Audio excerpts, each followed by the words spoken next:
Welcome to the P.A.S. Report podcast. If you're tired of censorship, outraged by government abuses, and thirsty for real insights, then you're in the right place. Get ready, because here, the fight for freedom never ends. Here's your host, Professor Nick Giordano. What's up, everyone, and welcome to the P.A.S. Report podcast. As your host, Nick Giordano, I am glad you could join me. Make sure that you follow and subscribe to the podcast so you don't miss an episode. Also, visit the P.A.S. Report website, pasreport.com, and share this episode with your family and friends, because this was a jam-packed weekend with a lot of breaking news. You had the No Kings protests targeting President Trump. You had the 250th birthday of the United States Army in the military parade, the escalating conflict between Israel and Iran, and then you have a bizarre story coming out of Minnesota where two lawmakers were targeted for assassination, one of whom tragically was killed. So there is a lot to cover, and I'll get to the Israel-Iran conflict and what it means for America, because I believe that that is the most important story. But before we get into that, I want to briefly touch on a few things up front. First, I want to take on this so-called No Kings protest. And if you think that these were organic protests, you're fooling yourself. These were orchestrated, they were performative, and they were deeply unserious. These protesters are pretending that Donald Trump is some kind of monarch, as if reinstating constitutional order after years of government targeting of ordinary Americans, years of lawfare against political opponents, and the gross abuses of power that we witnessed is somehow tyrannical.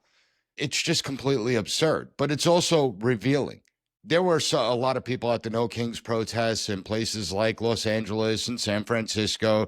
A lot of them fizzled out, though. There were more counter-protesters than actual protesters.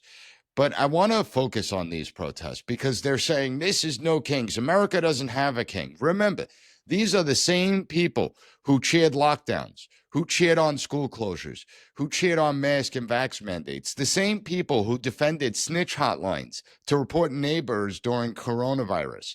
They were the same ones who were just fine with the government destroying the livelihoods of anyone who refused to comply with the authoritarian decrees. They didn't say a peep as the government silenced and censored millions of ordinary Americans. They don't care how the government targeted parents and Catholics as domestic violent extremists. These are the same people that will scream about threats to democracy, yet they completely ignored the conspiracy and cover-up of the decline of President Biden. They certainly didn't care about democratic principles when the Democratic Party didn't even hold the real primary. When party insiders like Nancy Pelosi, Chuck Schumer, and former President Barack Obama torpedoed Biden from the presidential ticket. They were silent when party bosses decided that they were going to anoint Kamala Harris as the Democratic candidate for president of the United States, despite Harris not receiving a single vote from ordinary registered Democratic voters. These are the same people who support the unelected bureaucratic class, who cheer on judges that want to interfere with a duly elected president. And now they're melting down because the American people chose differently, because the American people chose to elect President Donald Trump. But sure, Trump's the threat to democracy. And I have to give a shout out to Data Republicans on X. You can follow at Data Republicans. She's done fantastic work exposing how these protests are actually funded, how there's nothing organic about them. She published an open source map showing that these aren't grassroots uprising. They're well-coordinated campaigns, and they're backed by your tax dollars. You are paying for this. That's the amazing part. And you have organizations like the American Civil Liberties Union, the teachers unions, the National Endowment for Democracy. You have professional activists, and it's funded by you, the taxpayer. Amazing. And they came out on No King's Day because of the 250th birthday, the celebration for the United States Army. President Trump, he held a military parade. And of course, Democrats scream, fascism. This is only what they do in dictatorships. This is what Russia does. This is what North Korea does. What they won't tell you is that this parade was actually in the works well before the 2024 election. The focus was exactly where it should be, on our troops. The focus was on our history, the history of the Army. I mean, if you watched it, You saw the changing throughout the history, the 250-year history of the American army, the different uniforms they wore, the different equipment they had, the millions who served and sacrificed for this great nation. This was a powerful celebration of American strength and tradition. It had nothing to do with tyranny or fascism or President Trump himself. But yet the Democrats want to continue to lie out there. And I do want to acknowledge another thing. I want to acknowledge a major anniversary that would have been the focus of today's episode under normal circumstances, but because of all the breaking news, I had to switch gears. So 4 years ago today, the Biden administration released one of the most chilling documents in recent American history, and that's the National Strategy for Countering Domestic Terrorism. That document was never designed to protect Americans. It was never designed to combat domestic terrorism. It was designed to target Americans. It was designed to silence political dissent.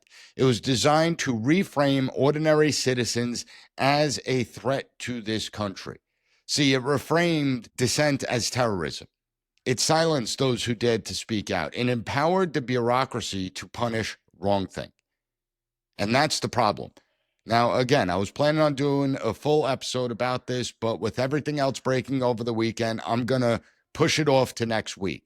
However, with that said, my op-ed on the National Strategy for Countering Domestic Terrorism will drop on Tuesday in the Federalist, and I strongly encourage you to read it. I have the link up at the P.A.S. Report website, pasreport.com, so check it out, because this strategy is the serious threat to our civil liberties. This strategy is the threat of authoritarianism taking over this country by an unelected bureaucratic class that have anointed themselves as the guardians of democracy. And it deserves your attention.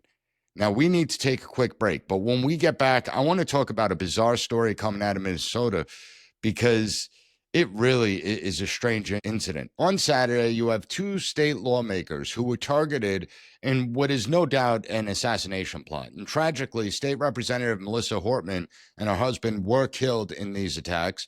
You have State Senator John Hoffman and his wife. They were also targeted and shot multiple times. Thankfully, they are expected to survive, and everyone should say a prayer for them. Now, the details are still developing, and I'm always cautious when it comes to these incidents, because too often people tend to rush out there.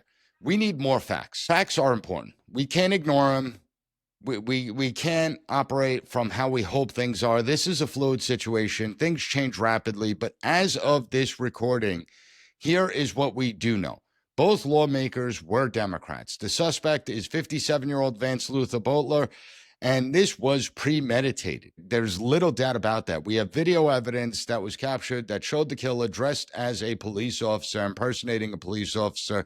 Now, what do we know about Vance? And we know that he worked as the director of security patrols at Praetorian Guard Security Services. He previously worked as a general manager at a convenience store chain, food manufacturer, and according to his LinkedIn profile, he was the CEO of a Red Lion Group. This group was based out of the Democratic Republic of Congo. And again, we don't have a real clear picture on what exactly this guy is all about. There are some reports that his private security company had ties to the Middle East and Gaza. Those reports, I don't know if they've been confirmed yet, but it's just a bizarre situation. In 2016, you have Boatler being appointed as a private sector representative to the Minnesota Governor's Workforce Development Council. And then you fast forward, he was appointed by Governor Tim Walz as a business member of the Governor's Workforce Development Board. His term ended in January of 2023, according to the state records. And records show that at the same time, you had State Senator Hoffman serving on the same 60-member board during Butler's term. Now, this board advises the governor and the state legislature on policies aimed at strengthening Minnesota's workforce. There was an extensive list of possible targets found in the killer's car, and the list named more than 50 individuals, including officials that are outside of Minnesota. We know that abortion rights activists were listed in this, abortion facilities. There were also flyers in his car referencing the No Kings rally. It's also important to note that Representative Hortman, who was killed, was the only Democrat to vote against giving illegal immigrants in Minnesota free health care. So the information that we have is all over the map. And I will wait until I get more confirmed and reliable information before I begin to pass judgment. But predictably, Democrats are already out in full force trying to blame President Trump that he's responsible for these targeted killings. He's responsible for the death of this lawmaker. They claim he's responsible because of quote-unquote violent rhetoric and an increasingly toxic political climate. Now, let's be clear. These are the same people who played down the assassination attempts against President Trump. These are the same people who didn't care at all about the attacks on Senator Rand Paul. These are the same people who said very little about the assassination attempt on Steve Scalise and other Republicans several years ago. These are the same people who have spent nearly a decade calling President Trump a fascist, a Nazi, the second coming of Hitler. Governor Tim Walz is coming out there and he's saying, we have to stop the rhetoric that's going on because this is increasing the hostility within our political climate. He's the same guy that compared our ICE agents to the Gestapo. Let's be honest here. These are the same people that have normalized dehumanizing language towards anyone that disagrees with their point of view or supports President Trump. And now they want to talk about tone? Not for nothing, but when political leaders openly claim that Trump is a threat to democracy, when celebrities fantasize about violence against him, when the media relentlessly paints his supporters as dangerous, violent extremists, what do you think that does to the political atmosphere? In all constitutional republic, political violence should have no place, no matter who it's aimed at, and I have no problem saying that. If this was a hardcore Republican that killed Democrat figures or a Democrat trying to kill President Trump, I'm going to call it out. But what we're witnessing now is the weaponization of selective outrage. Assassination attempts on Republicans, well, we're going to minimize those. Acts of violence against Democrats, well, then we'll take them seriously. And only if we could use it to score political points. So once again, be careful with the information you're running with. I'm urging restraint. Let the facts come out. Let law enforcement and independent journalists do their job. But don't let anyone gaslight you into believing that only one side is guilty of incitement while the other gets to play victim after years of stoking the flames within the United States. Completely ridiculous. But now we have to turn to the situation that could spark something much bigger, and that's Israel's strike on Iran, a growing conflict. This is the most serious escalation in the region that we've seen in recent years. The implications for the United States are enormous, and I'm going to walk you through what this could mean for the United States. On Friday, I think it was about 2 o'clock in the morning, you had Israel launching several strikes within Iran, taking out key leadership with the IRGC, taking out nuclear scientists, hitting the nuclear facilities themselves. And while they may not be able to successfully eradicate the nuclear facilities, they have caused immense damage. When we look at the Ayatollah's back is against the wall. And the Iranian leadership did this to themselves. I mean, they had the opportunity to negotiate in good faith. They didn't choose that path. Instead, they want to keep going. Now the consequences are here. But there are also consequences for us as well. And it's not that when we look at Israel, Israel is fully capable to take on the Iranian regime. The Iranians cannot go toe-to-toe with the Israeli military, but they can cause damage.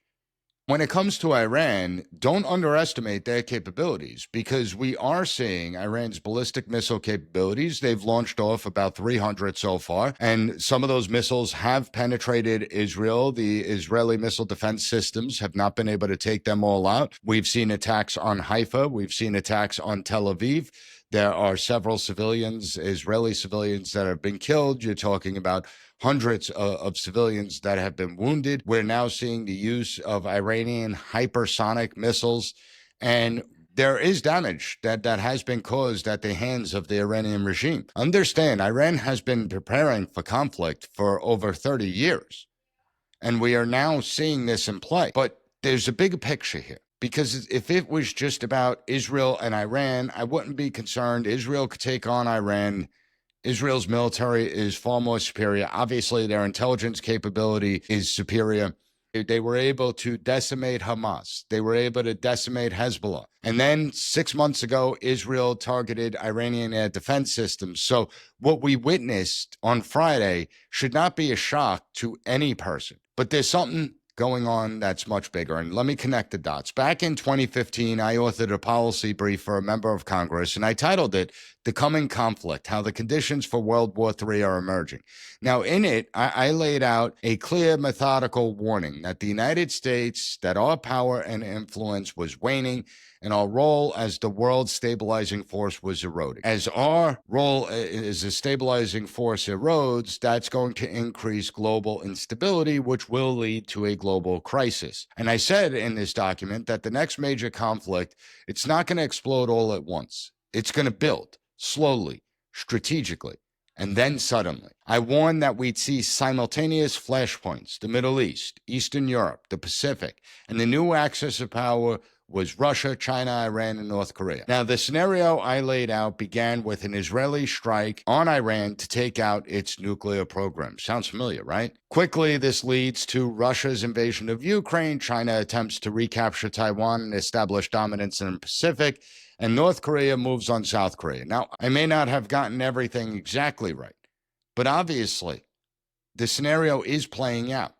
And what we are witnessing on the world stage didn't start with Israel and Iran. But if we go back to March of 2021, right here on the P.A.S. Report podcast, I sounded the alarm where I explained how Putin was likely to invade Ukraine. I laid out all the indicators, and at the time, some dismissed what I had to say, but less than a year later, Putin did exactly that.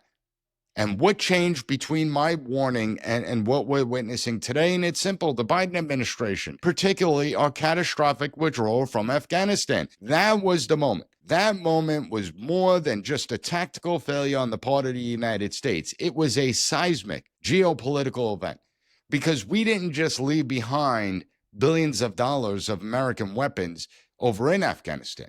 We also left behind our credibility. After 20 years of war, nearly $2 trillion spent, 2,400 lives lost, tens of thousands of soldiers wounded, the Taliban was able to recapture the entire country in less than a week as we were withdrawing at the same time. And the Taliban is better armed and equipped today than it was when we first invaded in 2001. Do you think that the fall of Kabul didn't go unnoticed? Biden's failure was a signal to every single adversary on the world stage that the United States no longer had the will, but more importantly, the competence to lead, despite us having the most powerful military on the planet. Afghanistan remains a catalyst for all. That was the moment the global power vacuum really opened up.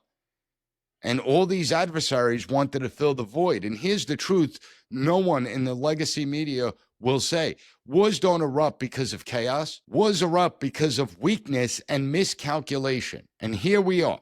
What we're seeing now isn't sudden.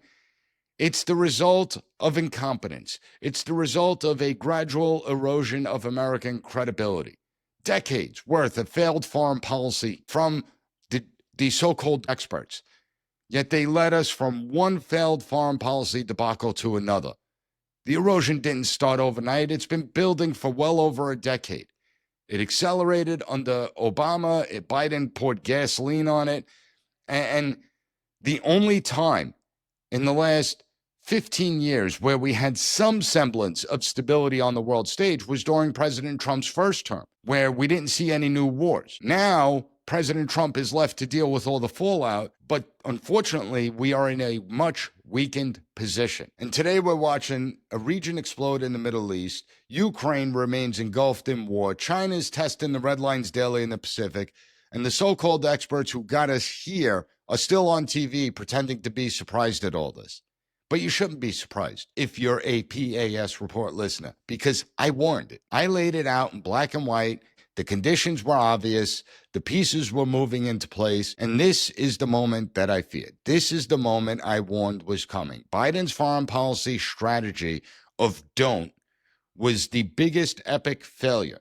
And now we have to ask the important question. Can we contain this conflict? What are the red lines? What are the risks? What should President Trump be doing right now to protect American interests and the American people? And that's the toughest of all. When it comes to how I analyze foreign policy and current events, I don't analyze foreign policy through the lens of hope. Okay, I'm not interested in best case scenarios. I'm not interested in wishful thinking, how I want things to play out. I'm not interested of the delusions of the DC blob and their media mouthpieces. I deal with what is, not what I want it to be. I focus on worst case scenarios and preparedness because that's how responsible nations avoid catastrophe. It doesn't mean that I'm going to be right, but that's how we prepare ourselves, not through fantasy, but through foresight, through strength. And unfortunately, we have an entire ruling class that believes slogans are strategy, that diplomacy without leverage somehow deters hostile regimes. These are the same foreign policy geniuses that believe they can control outcomes without realizing how they've lost control and made us weaker in the process. I mean, just look around. What we've witnessed over the last several years is what delusion leads to. A world that's on the brink and adversaries that are emboldened. So let's get real. The Iranian regime is now boxed into a corner. They can't go toe-to-toe with Israel, and they certainly can't go toe-to-toe with us. But that desperation is what makes them extremely dangerous. See, the Ayatollah's days may be numbered. This has been one of the most brutal regimes on this planet for a long time. This regime, don't forget, has killed more American soldiers than Al-Qaeda has and ISIS has. We have to recognize that. But that's what also makes the Ayatollah extremely dangerous. His back is against the wall, and he may say, screw it. Let's cause as much damage and chaos as we possibly can, and maybe he's working on hope. Maybe he'd like to draw America into the conflict, because sooner or later, I do believe Iran is going to target U.S. interests in the region. When we examine this, he may see the chaos as his only way out. And if he could draw America into the conflict, well, how do you do that? You have to target U.S. interests. Iran knows that we gave the green light for the Israeli operation. Anyone that thinks that we didn't green light the operation that Ukraine did a few weeks ago against Russia with the drones taking out 40% of their air power, or what Israel just did, you're fooling yourselves. Of course we knew about these, and of course we gave the okay to do it. So Iran is going to target U.S. interests in the region, but the more important thing is, they may look to create chaos here in the American homeland.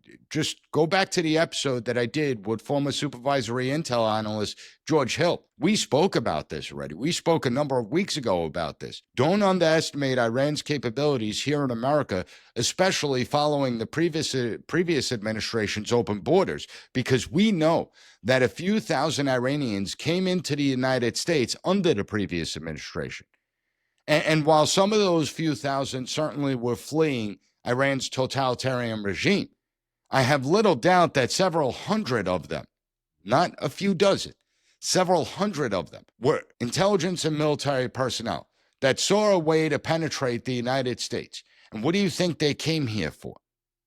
They didn't come here for negotiations. They didn't come here for peace. Iran has been preparing for conflict for a long time, decades. We are the great Satan to the Ayatollah and his regime. And I do believe that they came here to conduct both intelligence and military operations where they could pull off targeted terror attacks in the United States. So to every American, be prepared. Again, I'm not saying this is definitely going to happen, but we can't rule out that it won't happen, knowing how many Iranians came across the border. And again, just look at what Ukraine and Israel were able to pull off by bringing drones into Russia and Iran. Think about what they were able to do. You have Ukraine destroying 40% of Russia's air fleet, Israel able to take out key leadership in the IRGC, key leadership in the scientific nuclear program with drone technology. We have to ask, has Iran been able to smuggle drone components into the United States for similar types of attacks? And not for nothing. But another conversation that we have is over the course of the last decade, China has bought hundreds of thousands of acres of farmland near our military bases. And given what we've just seen in the last few weeks, this should serve as a wake-up call because it represents a grave national security risk. What is going on? And getting back to Iran, what happens if Iran strikes U.S. assets, whether it's embassies overseas or personnel, military bases, or here in the homeland. What happens if Iran moves to shut down the Straits of Hormuz? Over 30% of the world's oil supplies come from the Straits of Hormuz. This is a global economic choke point. Imagine what that would do to the global economy if Iran is able to shut it down for a few days, a week, maybe a couple weeks. Okay, ultimately, we'd be able to get reopened. But think about the damage that would have been done. We're already seeing energy prices, oil prices increase because this conflict started. We can't afford to respond with limited or symbolic forces. Listen, I am not a pacifist. I am also not a neocon. I don't want to see the United States get drawn into a conflict, but for people to say, well, this isn't our war and we have to stay out of it. Sometimes the world doesn't operate that way. Sometimes the wars may come to us, and we have to be prepared to respond effectively. I want to make it clear. I am not advocating that we get involved, but if war comes to us, we better strike back with overwhelming and punishing military power, not for revenge, partly for optics, but to send a clear and undeniable message to the rest of the world that we are still the dominant power, that we will defend our people, we will defend our allies, we will protect global trade routes, and we are not going to tolerate hostile aggression towards us. Weakness and BS half measures are what got us here in the first place, and it's not going to get us out. If we are forced into this conflict, we better fight to win. And that means no more skeletal deployments that stretch our military to the brink, all because our policymakers are sitting there trying to figure out how many casualties the American people are willing to accept. No more drip-feeding troops into conflict zones and limiting their capabilities, tying their arms behind their backs, putting in these extensive rules of engagement. If engagement becomes necessary, the objective should be simple: rapid dominance and victory, and get out. Not endless occupation, not rebuilding, not politically correct war games. Destruction. That is what war is about. And we owe that to our service members. We owe that to our country. We owe it to the rest of the world, which still, despite the chaos, looks to America as the last line of stability. And here's what President Trump should be doing right now. He needs to publicly restore deterrence. The Biden administration, you think anyone was afraid of the United States under the Biden administration? No one was afraid. President Trump needs to establish deterrence. He needs to draw red lines. More importantly, he needs to actually enforce them. We've witnessed what happens when you don't enforce red lines. President Obama put in the red line in Syria. He didn't enforce it. Did Iran become more aggressive after that or less aggressive? Did Russia become more aggressive or less aggressive? China, more aggressive or less aggressive? Red lines mean nothing if you're not willing to enforce them.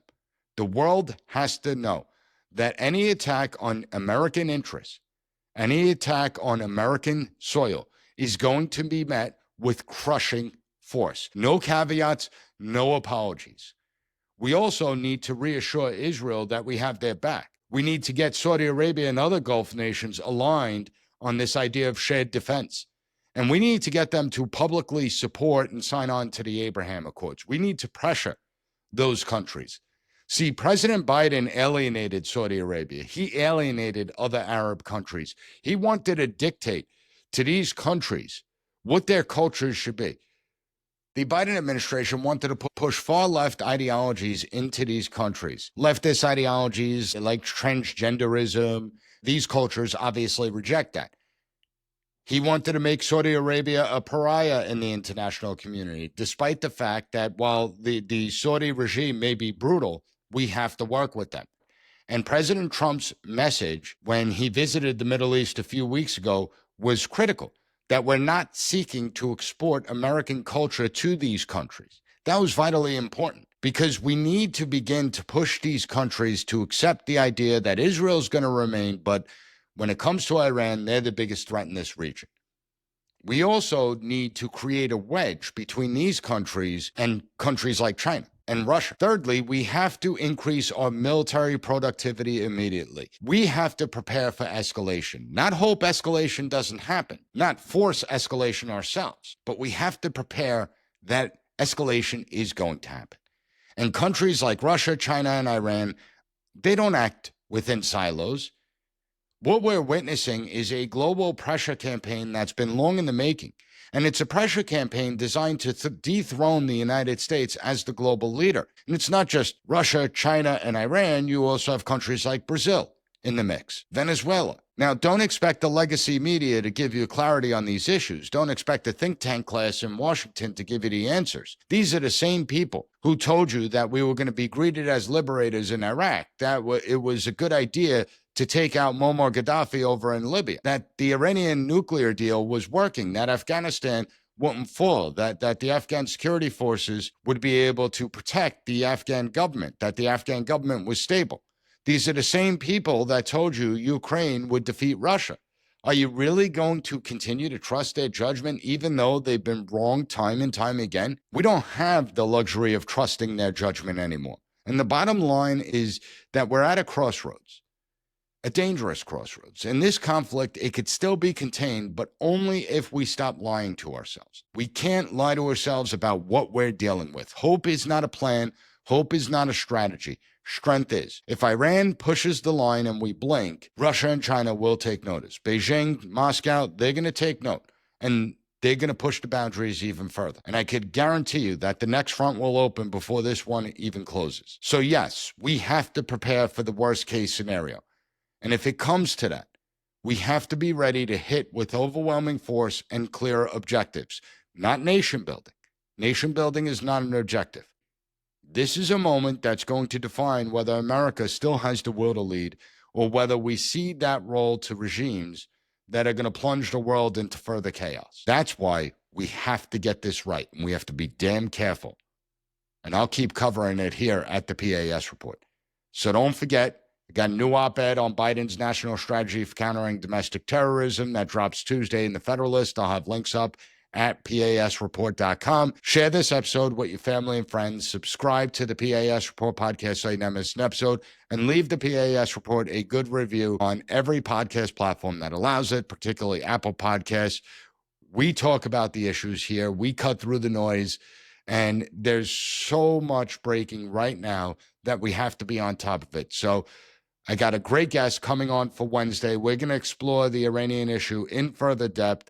You're not going to want to miss it. I want to thank you for joining me, and I'll be back with another great episode of the PAS Report podcast. Thank you for listening to the P.A.S. Report. Don't forget to rate, share, and hit that subscribe button. That way you'll never miss an episode. For more exclusive content and updates, visit us at PASreport.com and follow Professor Giordano on all social media platforms at P.A.S. Report.